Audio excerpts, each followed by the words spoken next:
Wednesday at Golf Traffic, and today it's all about the exhibition.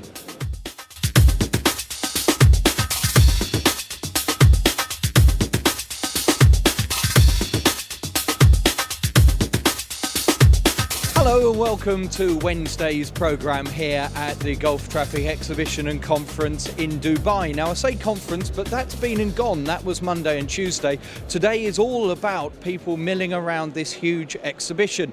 I'm standing here at the Vitronic stand. They're one of our sponsors of the programme this week. Now Vitronic provide the most advanced and efficient laser-based tolling, AMPR, speed and red light enforcement systems, and they're joined in sponsoring the programme by Cubic Transportation Systems, Leadership and Innovation to keep your revenue management business on track, and QVision, at last an alternative to live streaming but with none of the headaches and at a fraction of the cost. So there are more than 200 companies here in the exhibition hall who are vying for your attention. So what I thought is we'd wander around the exhibition hall, meet some of them that you should come and see today.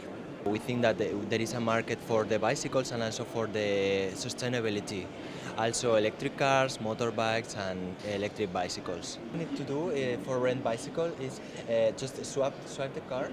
So introduce the PIN code. So press 1 to remove a bicycle. So you should choose the bicycle that you want to use. Well, Traffic Tech is probably the only company in the Middle East that is highly specialized in traffic management and ITS solutions. We're a one-stop shop for ITS.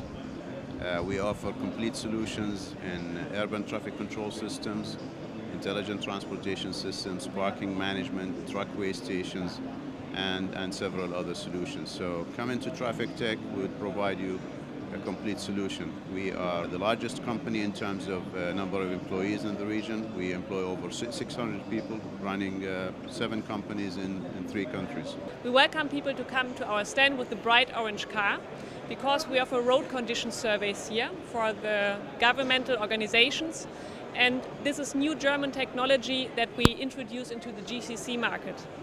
What can they do with the system? They can survey the road condition, but very detailed. They get detailed results for longitudinal evenness, transverse evenness. They can capture very fine cracks with it, and what's best is the results. So they can have the complete network on a map. They can zoom in into the level of 1 meter. So it's for the managers. They can look at aggregated data, zoom in to the details. The engineers can use the detailed information with the detailed road surface images, which you can see here.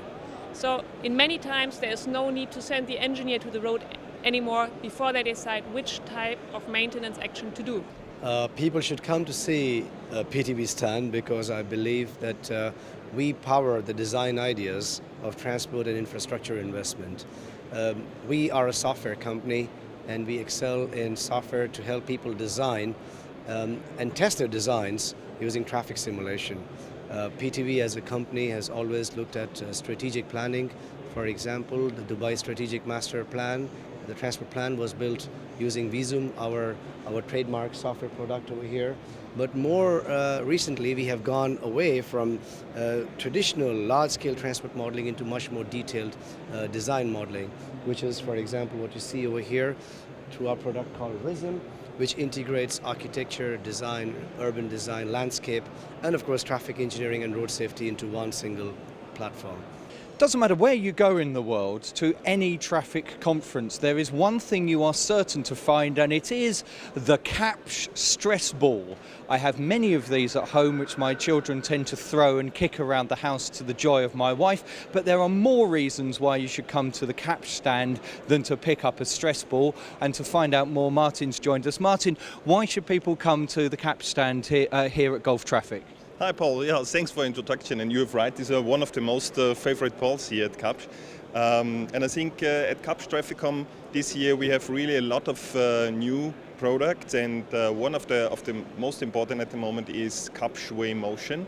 So we really have our own solution for weighing vehicles or heavy trucks, and I think especially in an area like here, in Dubai or in the Emirates, we see a lot of construction work in overloaded trucks, so I think there is definitely a problem with this, and to save the infrastructure is important things. And how big are Kapsch in the Middle East? We really try to come in this region, and we have a lot of projects where we are working on, and we are really looking forward that we are successful in the future. We have a lot of our sample projects like the traveler information systems. We're about to finish a traveler information system for the Abu Dhabi.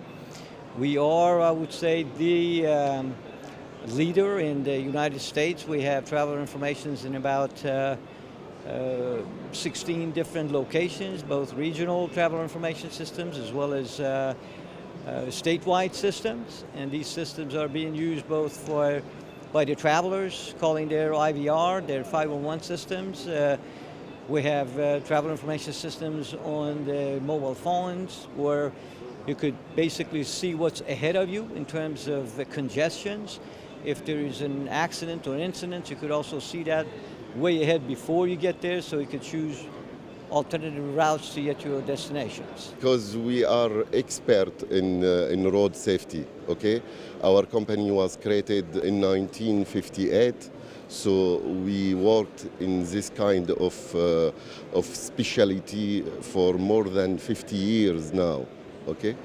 So Aximum, it's a French group. We have really full solution to keep and to give all the safety equipment for road, city, and country. Econolite today is announcing Cobalt, which is the industry's first ATC controller compliant with the latest industry standards of 6.1 and allows engineers to be able to very quickly get to the programming displays using a touch screen. These are going to be the municipalities and the DOTs who wish to have the latest standards of NEMA, which are worldwide standards, easy to maintain and very reliable.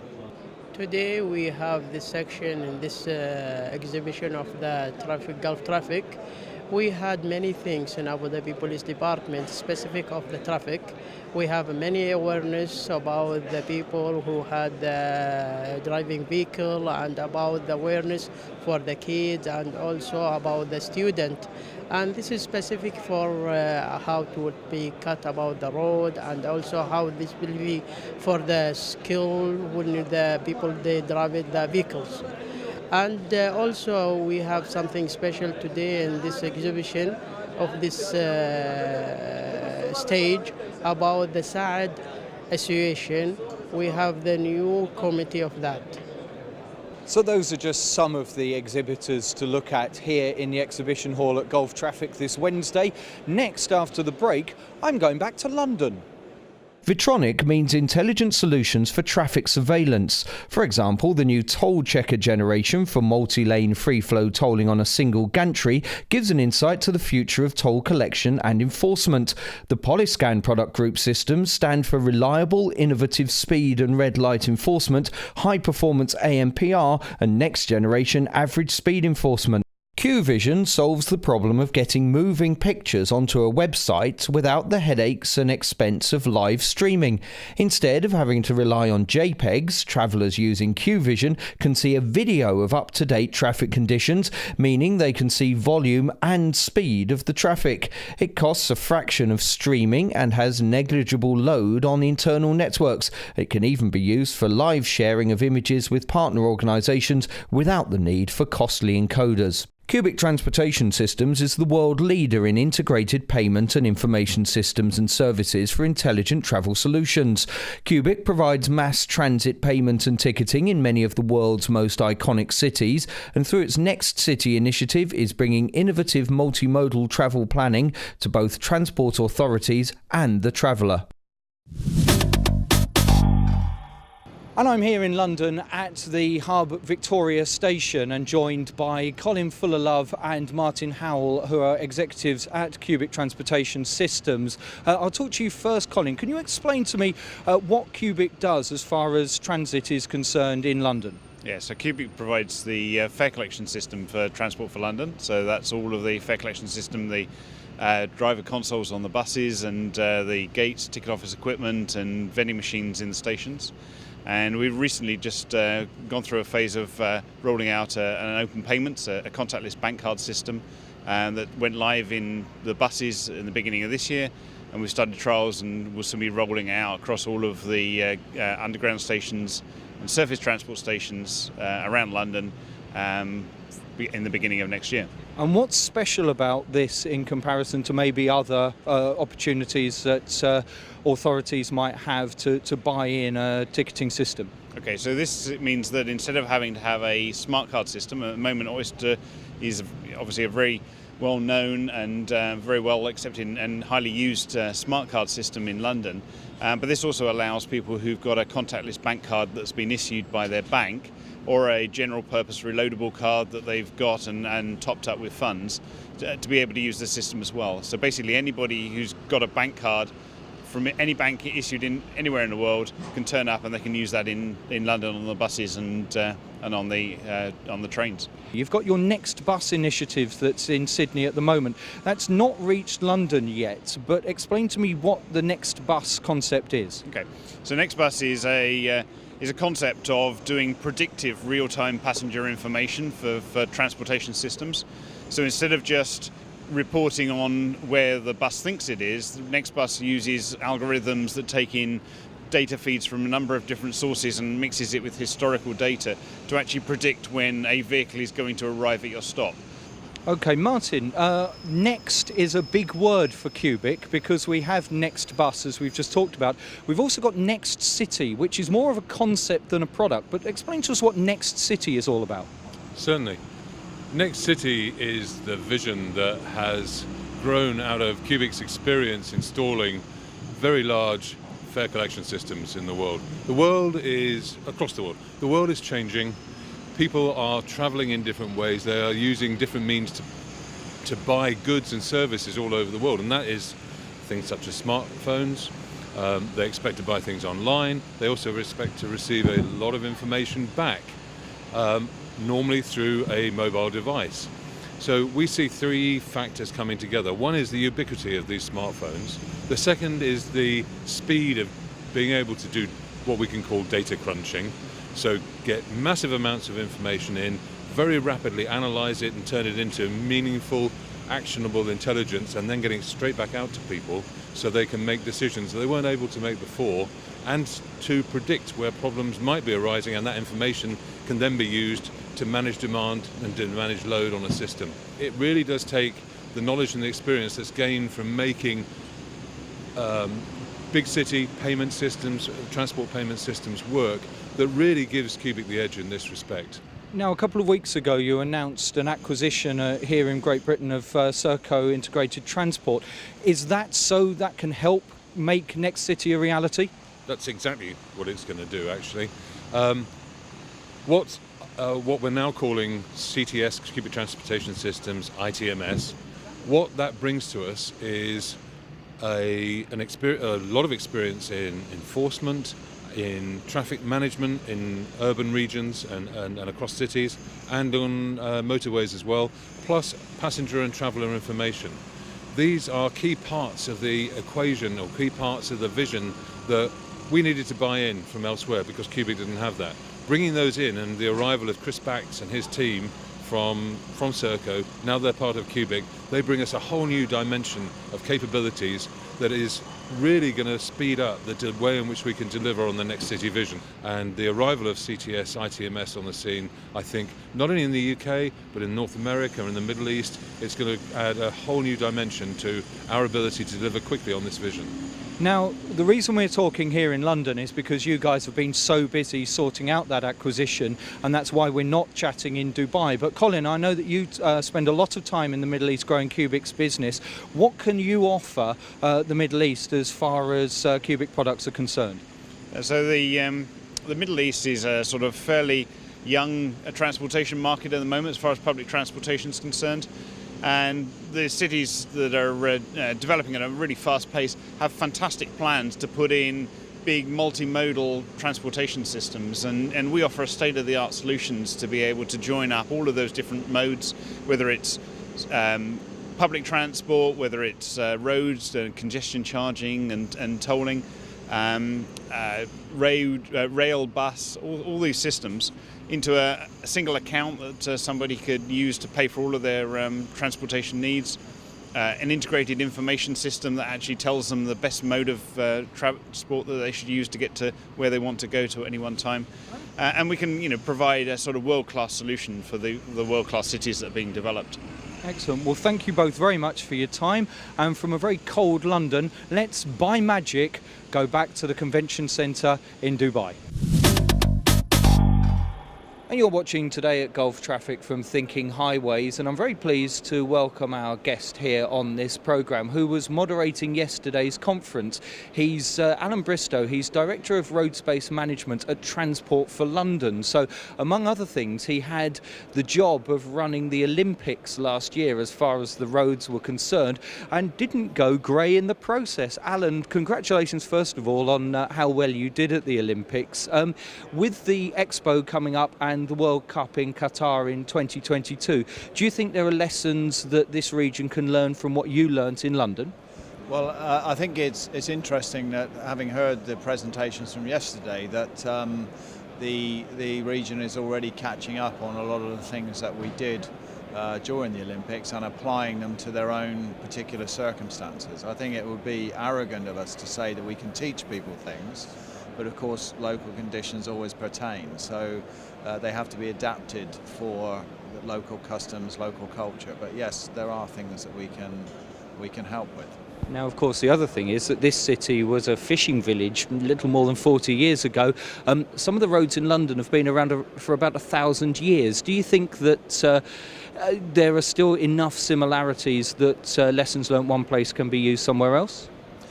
I think that's the case. I think probably if you're developing a road network from scratch now, you've probably got an advantage to those of us that have essentially medieval cities to try to cope with 21st century levels of demand from both traffic, pedestrians, cyclists, and all those other demands that get put on a network. So by having to retrofit and think about that, we do learn a number of lessons that are probably transposable, but again, transposable in a local setting. You always have to think of your own particular circumstances rather than just bolt something on, or it just won't work. And we in the ITS industry in Europe are very proud of the fact it's something that we like to export around the rest of the world. But you were judging the Gulf Traffic Awards on Monday night. What have you found that is particularly exciting about the industry here in the Middle East? I think I was very impressed by the way that integration in technology is really starting to show through, particularly in a number of the submissions, and also the focus on safety, which I found very refreshing in terms of trying to make sure that the roads are safer across the region. I thought that was a really interesting development. And looking around the exhibition here today, they're the familiar companies we're used to in Europe, but they're also companies from around the world. ITS really is becoming a global business now. You can't just base yourself in one part of the world and be successful. You've really got to be looking everywhere, haven't you? Absolutely, and this is a growing area with lots of demand for services and tailored services for this particular region. So yes, it is a global industry now. Thanks very much. And that's Alan Bristow, Senior Executive at Transport for London, who's been here at Gulf Traffic this week, and I think you can tell he's been very impressed. Now remember, as you walk around the exhibition hall and you see the screen showing Today at Gulf Traffic, do also pick up a copy of Thinking Highways magazine. Now we brought plenty with us, but they are starting to disappear, so do grab one before they've all gone. It's a really good read, and you can also find out within it how to subscribe to the magazine and get one delivered free to either your desk or home 4 times a year. You can also look up thinkinghighways.com and subscribe there. Press the little button in the top right hand corner of the screen, and just just, as I always do, my shameless plug for the business. Thinking Highways not only publishes the magazine, but we also make videos like this one you're watching. I make a podcast called Thinking Aloud. We have positive thinking webinars where we get industry experts all discussing a major topic, and we even make corporate videos. So if you want to know anything more about the stable of products that are offered from Thinking Highways publisher H3B Media, then drop me an email. I'm paul@h3bm.com. I promise I'll be pleased to hear from you.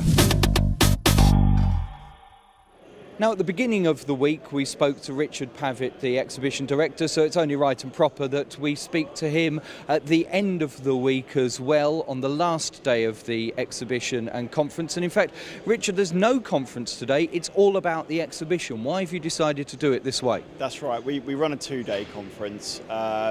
ICS and road safety. The last day it's a good chance for the visitors to actually concentrate on the technology, speaking to the exhibitors, doing the deals, talking to their clients. So it's much more of a networking opportunity than supposed to being locked away in a conference or the seminars. So that's the reason why we've done that. And I was here 2 years ago, and I've got to say this time there seems to be much more of a buzz. There seem to be more people here, and I'm looking to see what looks like more business being done. What do you think's changed about it? Is it just that Dubai's on the up, the industry's on the up, or is it 2020 that's really changed things? Yeah, there are several factors. We've had close to 3,000 people, which is a massive improvement on the previous years we've had. Dubai winning 2020, there's going to be a hell of a lot more work coming online. There's so much work now to be done for the 2020 Expo. You've got Qatar as well, so you've got people from Qatar coming over, from Ashgal, Public Works Authority. There's just generally a much bigger buzz within the industry at this point in time. The Middle East is really, really picking up. So therefore this exhibition and conference is just going to grow and grow? That's the plan. Like I say, 2020 with Qatar, with everything else that's happening over here, Department of Transport down in Abu Dhabi have got a lot more projects coming online. It's just generally picking up at quite a rapid pace. So hopefully we'll see an uptake in the exhibition and the conference as well. And so where are we next year? We're back in Dubai next year. We find that people find it easy to come from places like Saudi, from Bahrain, from Qatar. It's very, very central. And with the amount of work that's happening specifically within Dubai for 2020, we'll hold it in Dubai. We'll anchor it in there for the next few years. Excellent. Well, thank you very much for a really good week, Richard. All the best. See you next year at Gulf Traffic. Cheers. So Richard Pavitt brings this programme and Gulf Traffic to a close. Thank you ever so much for watching these programmes, whether you're here in the Exhibition Centre or one of Thinking Highways' many thousands of readers around the world. Thanks for watching, and I hope you've enjoyed it and learnt something from it as well. It just leaves me to thank our sponsors, Vitronic, Cubic Transportation Systems and QVision for their support, and I'll catch you again very soon. Thanks for watching today at Gulf Traffic.